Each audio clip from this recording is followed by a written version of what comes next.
아이다. 아멘. 영적인 것은 영적 좀 됐을 때 이 말씀이 눈에 들어왔어요. 이상하게 이 말씀을 읽는데 영적인 일은 영적으로 분별하라는 말씀이 그 어린 제가 고등학교 시절에 제 마음속에 너무 깊이 들어오더라고요. 왜 그랬냐 하면 제가 그때 주일학교 교사를 하고 있었거든요. 교회에서. 근데 제가 가르치는 주일학교 교사 일이나 아이들 가르치는 그 작은 일이 어떻게 보면 영적인 일이라는 생각이 들었어요. 아, 이건 내가 정말 하나님 앞에 기도해야 할 수 있는 일이고 하나님 앞에 영적인 일이구나 하는 생각이 들어서 아, 이건 결코 어떠한 그 사람의 어떠한 지혜나 방법으로 내가 이거를 바라보고 생각하고 일을 해서는 안 되겠구나 하는 마음이 고등학교 때 되게, 그래서 이 말씀이 마음 깊이 한번 제 마음속에 은혜가 되었던 그런 적이 있고, 제가 이제 시골에 이제 목회를 하러 갔는데 전도사로 담임 전도사로 목회를 하러 가가지고 교회 사택에 화장실이 없는 거예요. 바깥에 있는 재래식 화장실만 있고. 그러니까 이제 아내가 너무 불편할 것 같아서 안에 화장실 하나 만드는데 먼저 필요한 게 정화조를 묻어야 돼요. 화장실을 만들려면.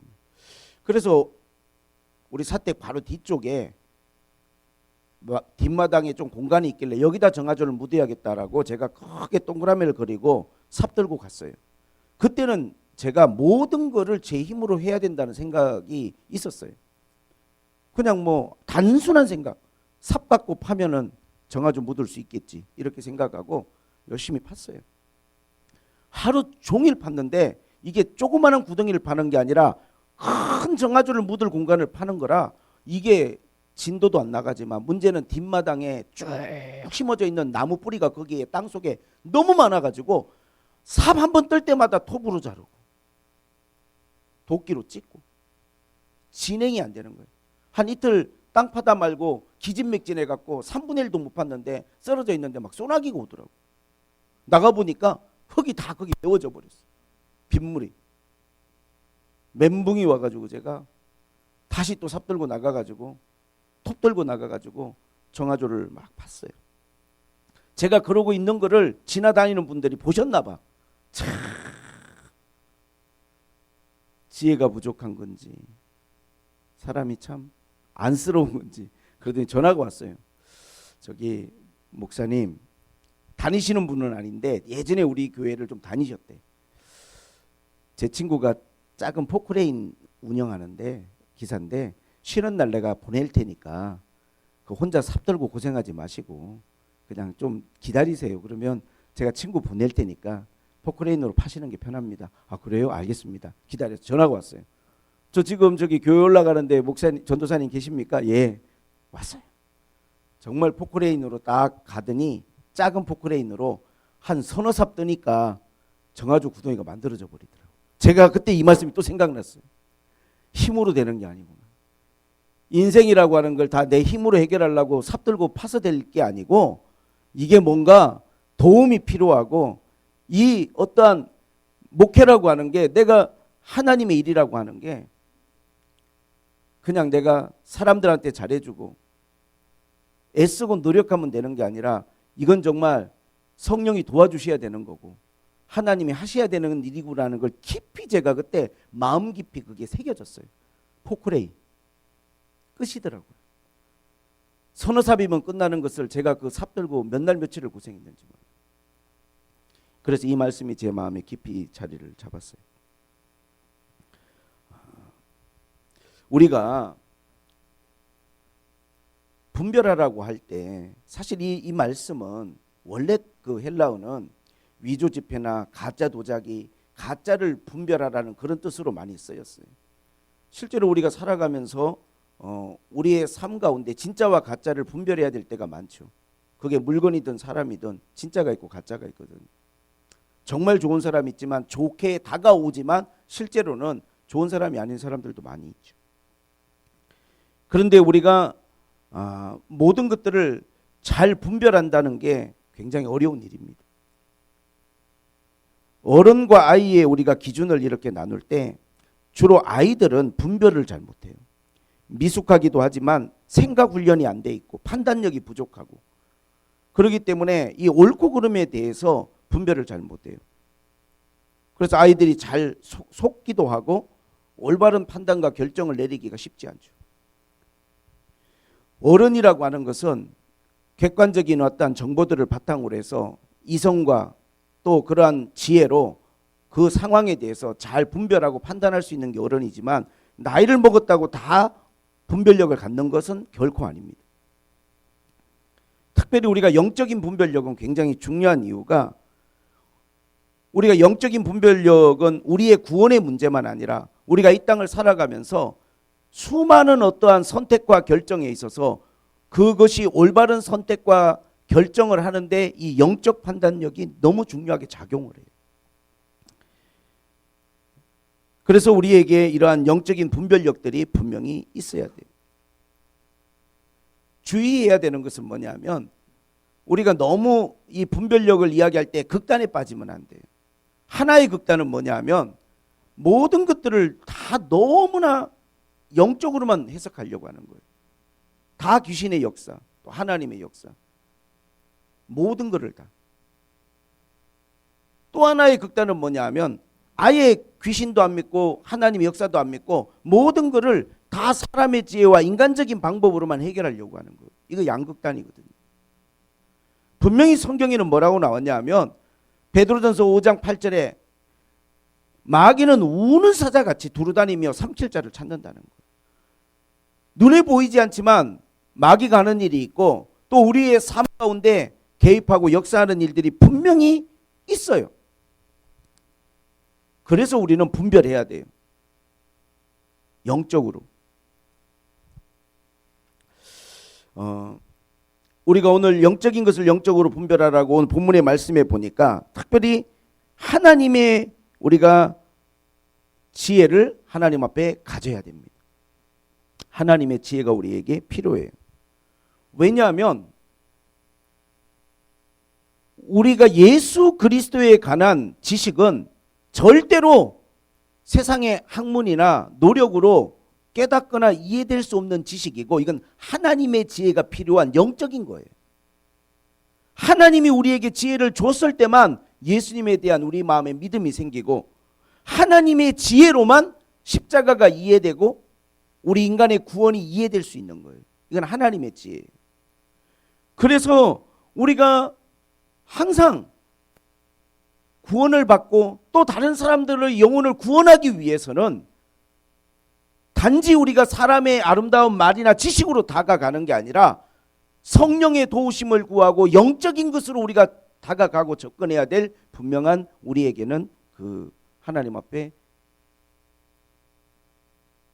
분명한 우리에게 하나님이 메시지를 주신 거죠.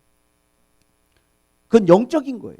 그래서 우리가 누군가를 전도하기를 원하거나 누군가를 우리가 하나님 앞에 구원하기를 원할 때, 인간적으로 우리가 그 사람에게 친절을 베풀고 애정을 쏟아야 되지만, 더 중요한 것은 이건 영적인 일이라는 걸 우리가 알아야 돼요.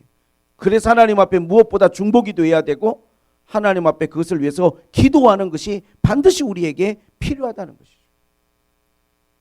선교는 우리가 가서 복음을 전하고 하나님의 말씀을 가르치지만, 많은 기도가 따라왔을 때 성공적인 열매를 거둘 수가 있습니다. 영적인 일이거든요. 교회는 영적인 공동체이기 때문에 항상 교회를 위해서 누군가 기도하는 사람이 있을 때 교회가 영적으로 힘을 얻는 거예요. 예전에 제가 되게 은혜가 되는 간증을 오래전에 여러분들과도 나눴던 기억이 나는데, 어느 교회, 조금 지방도시에 있는 교회인데, 목사님이 말씀을 전하거나 설교를 하면 그렇게 성도들이 은혜를 많이 받고 교회에 새로운 사람들도 오고 교회가 너무너무 정말 은혜가 넘치는 거예요.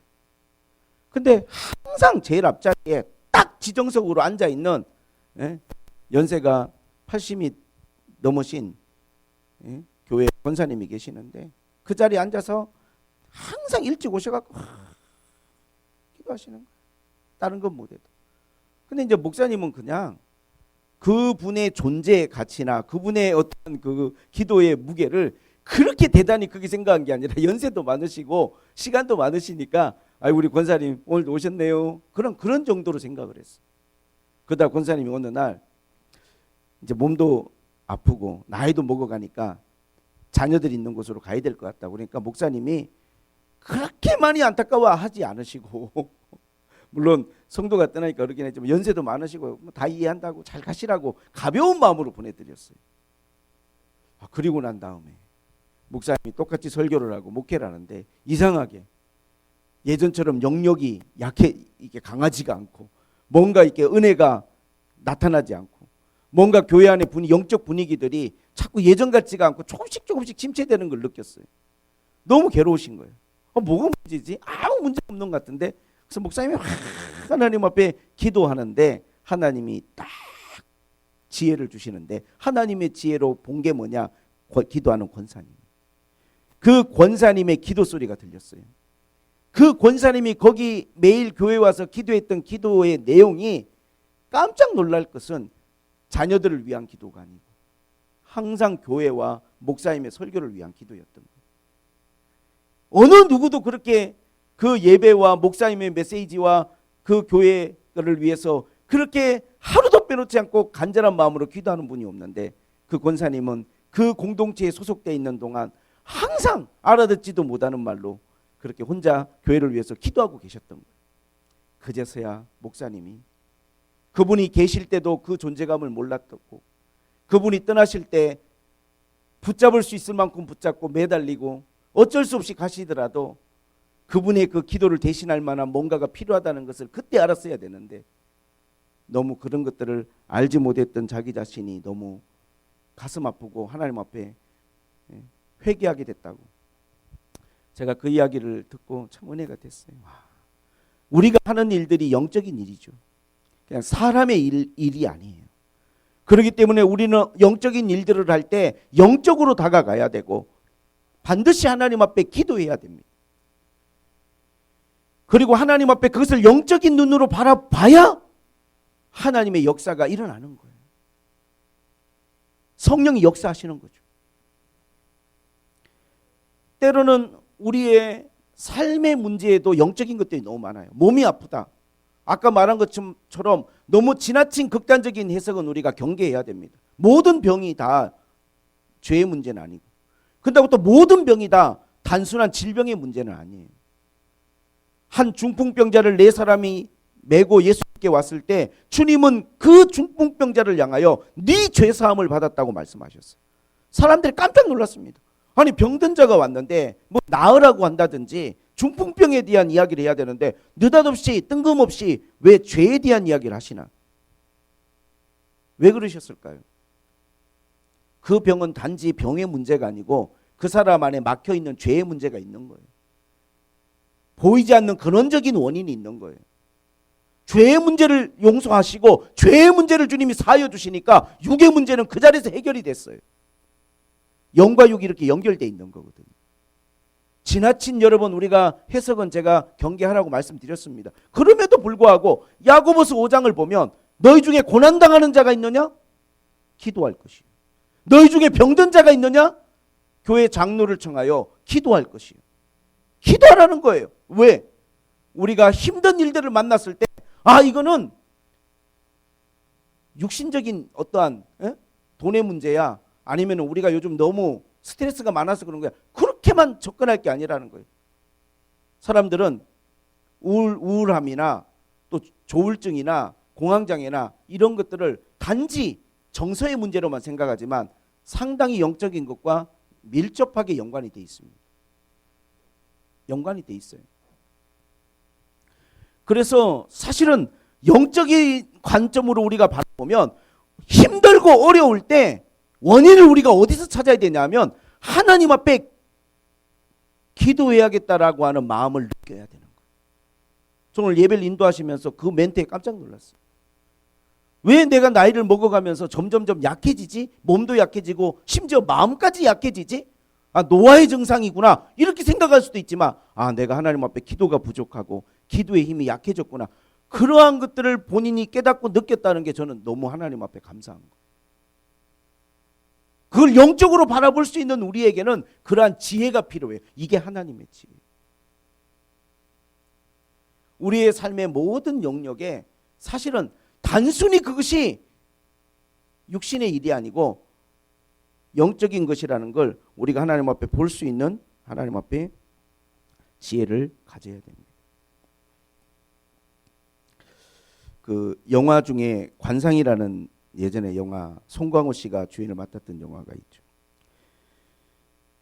근데 거기 보면 그 수양대군이 나오는데 수양대군이 사실 왕위에 오르는 그러한 여러 가지 과정들. 근데 관상학적으로 딱 봤을 때 그 사람은 왕이 될 관상이 아니거든요.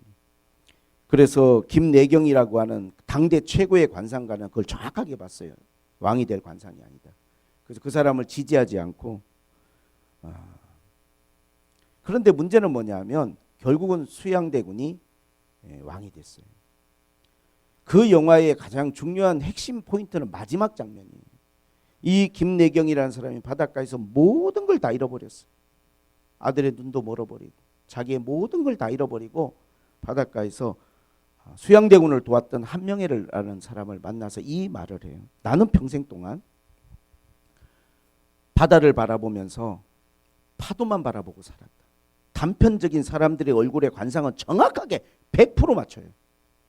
근데 문제는 그 파도를 일으키는 눈에 보이지 않는 바람을 내가 보지 못했다. 무슨 말입니까? 우리가 살아가는 세상 속에는요, 단편적인 어떠한 많은 사건과 일들이 있죠. 가정 안에서나 우리 국가나 사회에, 직장에. 근데 그 단편적인 일들 뒤에 보이지 않는 어떠한 시대적인 흐름이 있는 것이고, 조금 더 깊이 들어가면 영적인 어떤 하나님의 섭리와 흐름이 있는 거예요. 그런 것까지도 우리가 염두에 두고 내 인생에 또는 우리가 살아가는 세상 속에 하나님이 개입하시고 역사하시는 것까지도 생각할 수 있고 염두에 둘 수 있다면 그 사람은 정말 지혜가 있는 사람. 아무리 내가 분별력을 가지고 어떤 한 사람 한 사람의 얼굴을 정확하게 내가 볼 수 있고 내가 단편적인 일들에 대해서 분별력을 가졌다 할지라도 그 뒤에 보이지 않는 바람과 그 속에 일하시는 하나님의 섭리를 보지 못하면 시대를 읽지 못하는 거예요. 그래서 우리가 하나님 앞에 무릎을 꿇고 기도해야 돼요. 겸손히. 내가 아무리 통찰력을 가지고 있다 할지라도 내가 가지고 있는 통찰력만으로 지혜만으로는 세상을 살아갈 수가 없어요. 그 교만한 것이 될 수 있습니다. 내가 책도 많이 보고 경험도 많이 하고 전문가라고 할지라도 보이지 않는 바람까지 우리가 다 알 수는 없는 거예요. 그 보이지 않는 바람을 일으키는 그 하나님의 섭리까지 우리가 다 알 수는 없는 거예요. 그래서 뭐가 좀 잘 됐다고 해서 너무 우리가 거기에 대해서 호들갑을 떨 필요도 없고 내 삶에 좀 고난과 힘든 시간이 다가왔다고 해서 너무 좌절하거나 절대 낙심할 필요가 없어요. 그건 단편적인 일일 뿐입니다. 하나님의 지혜를 얻는 사람들은 항상 더 크고 멀리 보이지 않는 하나님의 손길을 보고 하나님의 섭리를 보게 되죠. 할렐루야. 그리고 우리가 영적인 일은 영적으로 우리가 분별해야 되는데 하나님의 지혜와 더불어 또 하나는 선과 악을 우리가 분별해야 됩니다. 선과 악을. 이 세상에는 선과 악의 경계가 무너져 버렸어요. 그게 완전 무너진 세상을 우리가 살아가요. 예전만 하더라도 분명히 선과 악이 있었지만 선한 것은 선하다라고 말하고 악한 것은 악하다라고 말할 수 있었는데 지금은 이 선과 악의 기준이 무너진 세대를 우리가 살아가고 있는 게 고통스러워요. 성경 로마서 1장 27절은 그렇게 말합니다. 그와 같이 남자들도 순리대로 여자를 사랑하고 여자와 사랑에 빠지는 게 아니고 서로를 향하여 음욕이 부릴 듯하며 남자가 남자로 더불어 부끄러운 일을 행하여 그들의 그릇 때문에 상당한 보응을 그들 자신이 받았느니라. 이미 2000년 전에 사도 바울은 동성애에 대한 강력한 하나님의 메시지를 던졌어요. 남자가 남자로 더불어 여자가 여자로 더불어 음욕이 부릴 듯 하는 것, 이것은 하나님의 심판과 보응을 받게 될 거라고 성경은 이야기했습니다. 안타까운 것은 이 시대는 동성애라는 말이 아니라 차별금지라고 하는 그러한 미화된 말로 이 부분에 대해서 사람들이 우리에게 기준을 흐려놨어요. 차별금지라고 말하면서 그들이 많이 주장하는 건 자유와 평등이에요. 모든 것으로부터 자유, 평등. 근데 성경은 계속해서 우리에게 말합니다. 결혼이라고 하는 건 남자와 여자가 부모를 떠나 둘이 한 몸을 이루는 것이 결혼이라는 거예요. 남성과 여성. 그러나 이 차별금지는 이러한 어떠한 하나님이 성경을 통해서 또 전통적으로 우리가 가지고 있는 남성과 여성에 대한 그러한 기준들을 다 버리고 그냥 제3의 성을 가르쳐요. 그건 뭐냐? 그것은 스스로 자기의 성을 결정할 수 있다는 거예요. 왜 내가 생물학적으로 태어나서 내가 남성의 몸을 가졌다고 해서 남자로 살아야 되냐? 내 정서는, 내 생각은 여성의 삶을 살기로 하면 그렇게 살 수도 있지 않냐? 이걸 자유라고 생각해. 그리고 그렇게 사는 사람들에게 차별하지 않는 게 평등이라고 생각해. 너무나 그들의 모든 것들이 미화되어 있습니다. 성적인 자기 결정권을 갖는 게 중요하다. 자기 결정권. 이거를 만약에 계속 학교에서 가르치고 세상에서 이러한 것들을 보편적 가치로 가르치면 우리의 자녀들은 옳고 그름에 대한 모든 기준들이 다 흐려질 수밖에 없어요. 가정환경, 성적, 외모, 성별, 국적, 종교, 장애, 사상, 신념, 성적 취향, 가족 형태, 임신, 출산 모든 것에 대해서 차별하지 말라는 게 차별금지법이에요. 어떤 항목들은 우리가 필요하다고 느끼는 것도 있어요. 이런 건 차별하면 안 된다. 그러나 문제는 여기에 성적 지향이나 가족의 형태, 임신, 출산까지도 차별의 항목에다 넣어놨다는 게 중요한 거예요. 어제 퀴어 직주하는데 12,000명이 모였어요. 그 지지자들이. 제가 찾아보니까. 근데 눈에 띄는 게 정장을 입은 남자가 빨간 하이힐을 신고 왔더라고요. 나타났더라고요. 그걸 자기들은 자유라고 말하고 그런 걸 가지고 차별당하지 않는 걸 평등이라고 말할지 몰라도 하나님의 눈으로 봤을 때 또 우리가 하나님을 믿는 사람들이 그걸 바라봤을 때 그것이 얼마나 하나님을 멸시하고 조롱하는 것인지를 우리는 느껴야 돼요. 그것은 하나님에 대한 대적입니다. 하나님이 세워놓은 어떠한 모든 가치와 모든 기준들을 무너뜨리는 거예요. 그게.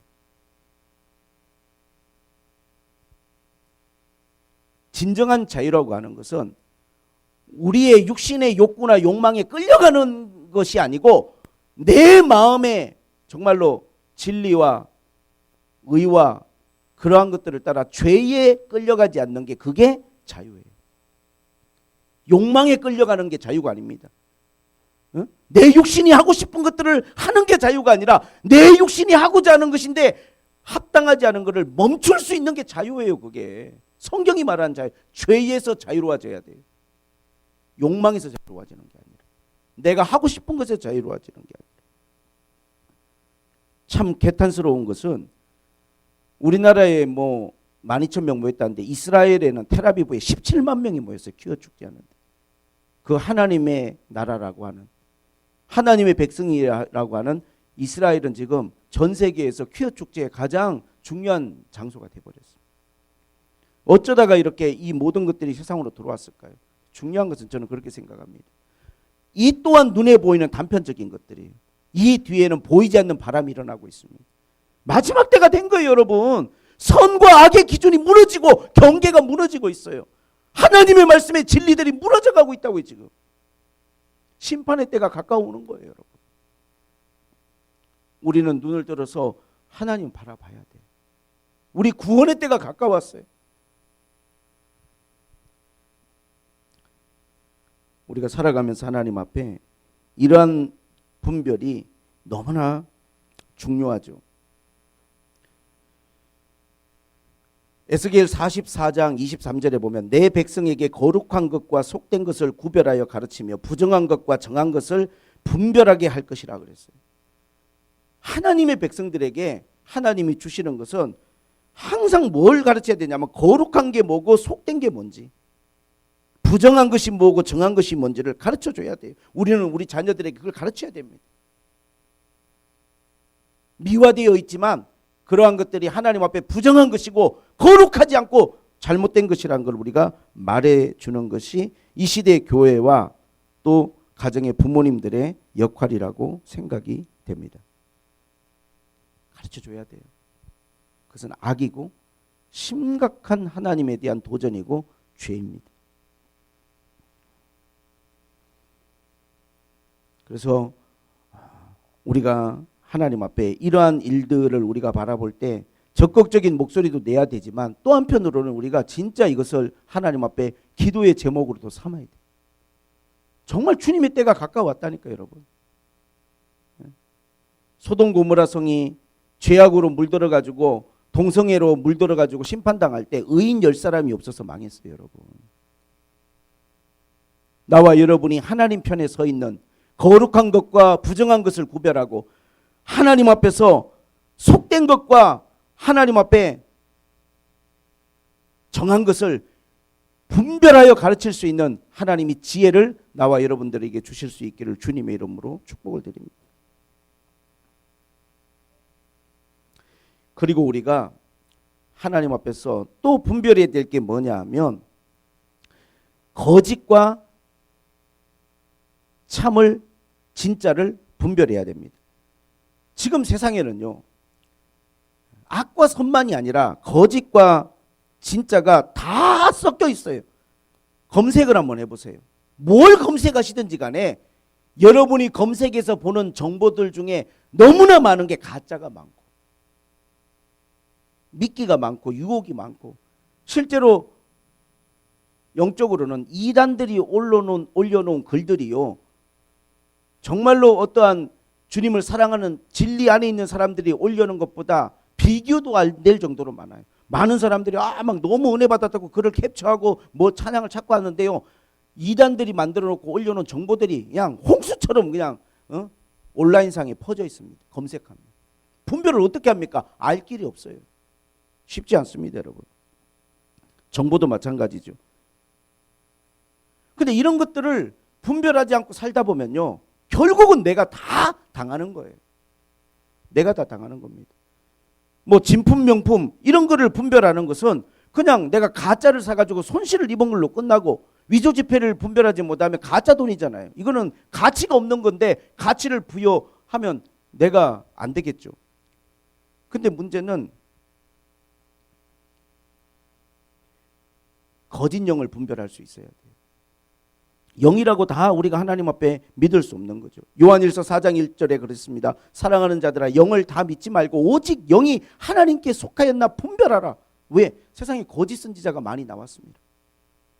너무나 가짜가 많아요, 여러분. 제가 베트남에 가서 깜짝 놀란 게 한국의 모든 이단들이 베트남에 와서 너무 열심히 일하고 있더라고요. 그분들이 통역하는 분이 다 물어봐 저한테.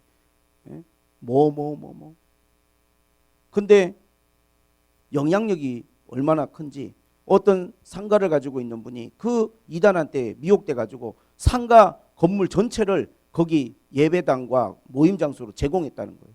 돈도 안 받고. 그 자기들이 볼 때는 저거 이단인데 하는데도 상가 주인은 뭐 미혹돼 가지고 이 영적인 거잖아요. 근데 나중에 이제 코로나 때문에 이제 나갈 때 그제서야 그 사람이 이게 이단이라는 걸 알아갖고 그냥 내쫓았다고 그러더라고. 근데 그 있는 동안에 그거를 다 무료로 사용을 한 거예요. 근데 너무 한국에 있는 모든 이단들이 다 들어와 있어요. 우리가 하나님 앞에 영적인 것들, 무조건 우리가 다 무조건 뭐 꿈을 꿨다면 다 그게 영적인 꿈이 아니고 잘 우리가 분별할 수 있는 이 분별력을 가져야 되는데 그게 교회 목회자나 또 리더들은 그 영적 분별력을 하나님 앞에 가지고 거짓을 분별할 수 있는 우리에게 그런 하나님의 지혜가 필요한데 이게 사람의 판단만 갖고 안 되니까 하나님의 지혜가 필요한 거예요. 그래서 항상 깨어 있어야 되고 기도해야 되는 문제란 말이에요. 언제든지 우리는 거기에 미혹될 수가 있어요. 언제든지.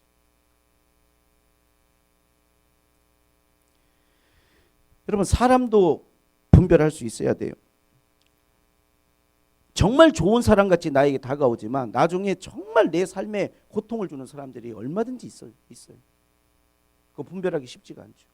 웃으면서 다가오니까, 친절하게 다가오니까. 근데 돌이켜보면 그 사람 때문에 내가 당한 피해와 고통이 말로 다 할 수 없는 거예요. 정신적으로, 육체적으로, 재정적으로. 또 반면에 어떤 사람은 처음에는 그냥 좀 탐탁지 않게 다가오는 것 같은데 시간이 지날수록 진짜 진국이고 정말 나에게 힘이 되고 정말 유용한 하나님이 내 곁에 두신 사람이라는 걸 알게 되는 경우도 있죠. 사람에 대한 분별이 쉽습니까, 여러분? 우리가 영적인 진리를 분별하는 게 어려운 만큼 사람을 분별하는 것도 어렵기 때문에 자기의 통찰과 판단만 믿을 수가 없고 하나님께 기도해야 되는 거예요. 이것도 영적인 거예요. 시편 1편 1절에 보면 그런 말 있지 않습니까? 복 있는 사람이랑 결국은 뭐냐? 악인의 길, 죄인의 길, 오만한 자의 자리, 악인의 꾀, 죄인의 길, 오만한 자리, 다 사람이잖아요. 그런 사람들과 엮이고 그런 사람들과 함께하면 결국은 복이 없는 거예요. 그게 복이 없는 거예요. 옥석을 구분할 수 있는 것처럼 사람에 대해서도 어느 정도 내가 그런 분별력을 가지려면 이건 하나님의 성령의 지혜가 좀 필요해요, 우리에게. 그래서 기도해야 돼. 기도해야 돼. 성경에 보면 요나단이라는 사람이 나오죠. 사울의 장자예요. 왕의 계승 1순위예요. 장남입니다, 여러분. 그런데 요나단이 다윗을 딱 보고 뭘 느꼈는 줄 아세요? 나보다 나이가 어리고 서열이 나보다 낮고 나는 왕의 바로 장남이지만 여기는 사위고 나이도 내가 위고 그럼에도 불구하고 요나단이 느낀 것은 다윗이 하나님의 사람이구나. 하나님이 다윗과 함께 하시는구나 하는 것을 요나단이 알아보고 권력에 욕심을 내는 것이 아니라 오히려 다윗을 지지하고 다윗을 위해서 자기가 할 수 있는 최대한의 노력을 다하면서 나중에 다윗이 왕이 되고 요나단은 죽었지만 요나단의 집안과 그의 모든 족속은 유다 지파 옆에서 영구히 보호를 받고 요나단으로 인하여 지지를 받아요. 사람을 보는 눈이 있어야 되는데 거기에 내 욕심이 들어가는 게 아니라 하나님 앞에 영적으로 그것을 분별하는 거죠. 제가 최근에 두 개의 교회에 대한 이야기를 듣고 제가 다 좀 아는 교회고 한 교회는 막 알고 있고 한 교회는 제가 기도 부탁도 받고 이번 주에 만남도 갖고 했는데 다 교회가 영적인 문제에 있는데 뭐냐면 100억 이상의 자산이 있어요. 한 교회는 재건축을 해야 되고 한 교회는 지금 매매하려고 내놨는데 대출을 갖고 나서도 남는 돈이 100억이 넘는 것 같아요. 문제는 뭐냐면 두 교회가 다 목사님 명의로 땅이 그게 그 당시에 매입이 돼 있더라고요. 목사님 명의로. 세월이 지나서 목사님들이 이제 연세가 많아졌는데 이것에 대한 권리 주장으로 제가 보니까 한 교회는 아직은 표면화되지 않고 있지만 나중에 문제가 될 수 있을 거. 한 교회는 지금 심각한 충돌 가운데서 목사님은 그러신 거죠. 그 당시에 성도들이 헌금을 하고 같이 기도하면서 샀는데 여러 가지 사정상 어쩔 수 없이 목사님 이름으로 좀 해놓자 해서 해놨는데 30년이 지나고 40년이 지나고 명의가 목사님 이름으로 돼 있으니까 물론 성도들이 한 것이 있지만 그래도 그런 것들은 어느 정도 다 이렇게 보상이 됐고 이건 어쨌든 내 이름으로 됐으니까 내 명의니까 내 거다라고 하는 이 주장을 가지시더라고요. 제가 보니까. 네, 그래서 느낀 게 뭐냐 하면 목사가 결국은 이 돈의 유혹 앞에 사람이구나 하는 게 느껴졌어요. 너무 가슴이 아팠어요. 가슴이 너무 아팠어요. 진짜. 교회가 이렇게 무너져 가는구나. 세상의 어떠한 가치에. 저는 마음이 너무 아프더라고요. 성도들은 얼마나 상처가 되고 또 시험이 될까. 얼마나 마음이 아플까. 평생을 섬겨온 교회라면 더 그러겠죠. 참 사람을 분별하는 게 어려운 것 같아요. 그래서 좋은 사람을 만나서 끝까지 갈 수 있다면 저는 그게 시편 1편에서 말하는 의인의 모임에 같이 있다면 그게 가장 큰 복이 아닌가. 시편은 그걸 이야기하는 거죠. 삶의 여정 가운데 내가 죄인의 꾀에 빠지고 오만한 악인의 길에 서고 오만한 자의 자리에 빠지고 그들과 함께하는 그건 진짜 내 삶에 복이 없는 거예요. 간절한 마음으로 기도하게 됩니다. 우리 교회 공동체가 그런 이해관계의 모임이 아니라 복음을 사랑하고 한 영혼을 사랑하고 그것을 위해서 뭔가를 희생할 수 있는 그런 하나님 앞에 복음적이고 진리를 사랑하는 교회가 되었으면 좋겠습니다. 저는. 할렐루야. 기도해 주세요. 제가 욕심 부리지 않도록. 너무 마음이 아픕니다. 그리고 마지막으로 자기 스스로도 분별해야 돼요. 자기 스스로도. 자기 스스로도. 내가 지금 어떤 상태에 있는가. 신명기 32장 28절 29절을 보면 그들은 모략이 없는 민족이라 그들 중에 분별력이 없으나 만일 그들이 지혜가 있어 이것을 깨달았으면 자기들의 종말을 분별하였으리라. 누구에 대한 이야기입니까? 이스라엘 백성들에 대한 이야기. 그들의 문제는 뭐냐 하면 지혜가 없고 분별력이 없어요. 만일 지혜가 있었다면 자기들의 종말을 분별했을 거예요. 이미 하나님이 여러 번 사인을 주시고 메시지를 주셨기 때문에. 그러나 분별력과 지혜를 잃어버리니까 그렇게 자기들에게 주시는 여러 번의 경고장을 그걸 그냥 가볍게 여기고 넘어가 버린 거예요. 심각하게 받아들이고 하나님 앞에 기도하고 죄를 털어내고 영적으로 하나님 앞에 다시금 섰어야 되는데 그러지 못하고 이스라엘 백성들은 분별하지 못하고 자기들에게 주는 말씀도 취사 선택해서 받아들이고 하나님 앞에 바로 서지 못하니까 그들에게 종말이 오는 거예요. 원하지 않는 삶에 정말 고통을 맛보게 되는 것입니다. 교회도 스스로를 분별해야 돼요. 우리가 남을 이야기하는 건 쉬워요. 어쩌네 저쩌네. 라오디게아 교회를 보십시오. 스스로는 말하기를 우리는 부족함이 없다. 우리는 부유하다. 우리는 가진 게 많다. 우리는 정말로 많은 걸 가진 복받은 교회다라고 말하지만 주님은 뭐라고 말씀하십니까? 네 스스로 너를 판단하는 게 그게 중요한 게 아니고 주님의 눈으로 봤을 때 너는 벌거벗고 눈멀고 너는 정말 하나님 앞에서 가장 미지근한 교회다. 스스로를 우리가 하나님 앞에 분별할 수 있는 분별이 필요합니다. 근데 그건 영적인 문제죠. 하나님 앞에 기도해야 돼. 기도하면서 자기 스스로를 하나님 앞에 지금 내 영적 상황이 어떤가? 내가 지금 하나님 앞에 영적으로 건강한 상태인가 아닌가를 분별할 수 있어야 됩니다. 결론적으로 제가 말씀을 드릴게요. 우리가 모든 것들을 너무 다 영적인 해석만 하려고 하는 것도 문제가 생길 수 있어요. 그러나 모든 것들을 너무 인간적으로만 바라보고 해결하려고 하는 건 더 큰 문제가 생길 수 있습니다. 우리의 삶 가운데 다가오는 수많은 일들은 하나하나는 파도로 보일지 몰라도 사실 그 뒤에는 보이지 않는 바람이 일어나고 있다는 걸 알아야 돼요. 어떤 건 죄의 문제가 있을 수도 있고 어떤 것은 영적인 문제가 있을 수도 있는 거예요. 기도가 약해지고 하나님과의 거리가 멀어지면요, 우리는 쉽게 죄에 빠질 수도 있고 잘못된 것에 미혹될 수 있습니다. 말도 안 되는 사기를 당할 수도 있고요. 정말 어처구니 없는 우리는 잘못된 선택을 할 수도 있어요. 우리의 삶 가운데 하나님 앞에 정말 우리에게 하나님의 지혜가 필요하고 하나님의 지혜로만 분별할 수 있는 분별력이 필요합니다. 간절히 기도하세요. 간절히 기도하세요. 지혜를 달라고. 내 생각 내려놓고 내 어떠한 판단력 내려놓고 하나하나의 사건에 대한 내가 보고 있는 시각이 맞을 수 있어요. 그러나 하나님의 눈으로 내 지금 삶의 방향과 내가 가고 있는 게 하나님 앞에 올바르지 않을 수 있습니다. 하나님이 지금 일하시는 것에 역행될 수 있어요. 하나님의 편에 서서 하나님과 함께 하나님이 기뻐하시는 우리가 그 방향으로 우리가 나아갈 수 있는 나와 여러분 우리 샘물교회 교회가 될 수 있기를 주님의 이름으로 축복을 드립니다. 기도하겠습니다. 하나님 아버지, 영적인 것은 영적으로만 분별할 수 있습니다.